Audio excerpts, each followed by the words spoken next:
The vibes with this team have been fantastic all season long, and tonight in Vegas was no different for Oklahoma City. We had 2 games in Vegas tonight, 2 trips to the NBA Cup Finals on the line, and we start with the number 1 team in the West. This is what we've been waiting for both of these teams. Primetime, ABC, national audience, how will they respond? Dillon Brooks with an early 3 to get things started. Defense, the name of the game in this first half. Isaiah Hartenstein with a teardrop. Now there's one of the Thunder's stars. Both of these teams known for their defensive identity. The Rockets also known for their young stars. Amen Thompson with the lob there, and then in the second, Shea was still getting going, but J-Dub helping carry the Thunder offense. We saw Amen Thompson in the first quarter. Now in the second, there's the other terror twin for 3. Low scoring first half. It was only 32-30 with 4 minutes to go in the first half. Amen Thompson pours in the jumper. Now here come those young Rockets. Amen leading the charge. This team didn't get to this spot in the West by accident. Amen again poking it away,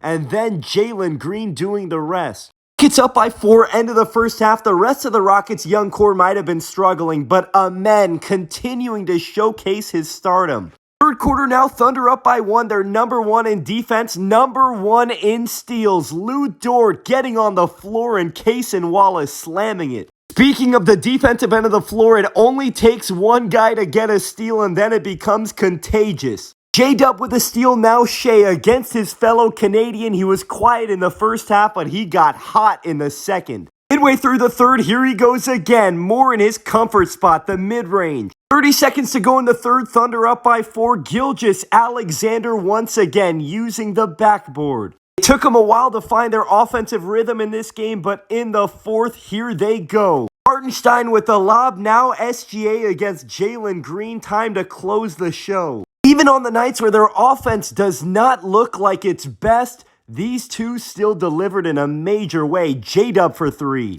Speaking of delivering, 2 minutes to go. How good has Isaiah Hartenstein been for this ball club? Hartenstein with the jam there, and you have to mention their X Factor, Lou Dort. Good night. Thunder win by 15. The defense was a story, but can we talk about SGA? In the first half, he looked like he just didn't have it tonight, but this is what superstars do. End of the game, you look at the box score, and he still managed to have 32, 8, 6, and how about the 5 steals to go along with it? And again, some people might find this to be a little bit corny with their post-game interviews, but this locker room and this team is so well connected, and it just shows by the way that they play on defense. Speaking of defense, how can you not love the way that Lou Dort competes? Shai Gilgeous-Alexander said himself tonight was a Lou Dort night. Dort finishes with 19 points, 5 3-pointers, 9 boards, and 3 steals. And can't forget about big Isaiah Hartenstein, 21 and 8, and he thoroughly outplayed Alperen Şengün in this game. For the Rockets, it was a valiant effort, some positives to take away. If Şengün is going to be your guy, he must be better in these big games, and I'm sure from this experience he'll learn that he will have to be better.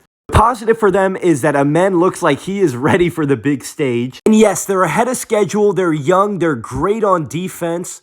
They were playing the number 1 defensive team in the league, but you can't help but notice the Rockets probably need some more offensive firepower if they want to contend on the biggest stages. Interesting thing with this Rockets team moving forward, to me, some of that offensive firepower is standing in the G League, not getting minutes in Cam Whitmore. I would be interested to see if they utilize him more going forward. Meanwhile, earlier today, figuring out who the Thunder are going to meet in the finals, the Hawks and the Bucks doing battle in the East. Giannis gets the Bucks off to a hot start, but now here comes Atlanta. You know, all about their ability to beat the East top teams. They just beat the Bucks 2 weeks ago in Milwaukee. Atlanta with an early lead in this one, up by 4. Bucks getting a familiar face back and more comfortable. Middleton with a 3 now in the second. How about Damian Lillard playing some defense on one end, leading to Derry Bird for 3. Bucks up by 4 midway through the second. The one thing that's becoming apparent the more you watch this team, the chemistry between Dame and Giannis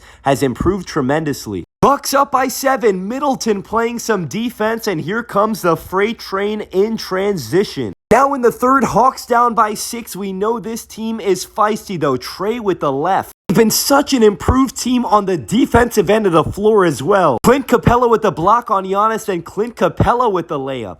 Trey starting to take matters into his own hands on offense. 7.5 minutes to go in the third. Young from deep. Hawks down by 4. 5 minutes to go in the third. Young again and again, looking like the star that he is. But moments later on the other end, the Bucks have a star of their own, Giannis to the rim. This one would get really fun here in the second half. Now it's Dame's turn from downtown. Gotta give credit where credit is due, though, because the Hawks just kept responding. DeAndre Hunter, the floater. Bucks up by 1. 9 minutes to go in the fourth. Damian Lillard right by the Great Barrier Thief. 1 point Bucks lead. 4:45 to go. Middleton, the playmaker. Giannis, the dunk. Bucks up by 2. 4:20 to go. Very next possession, they go right back to their main man. Don't let the season that Nikola Jokic is having distract you from what an incredible season the Greek Freak is having. Giannis with a tough jumper. Now Bucks up by 5. 2:40 to go. The play of the day in the NBA. Giannis,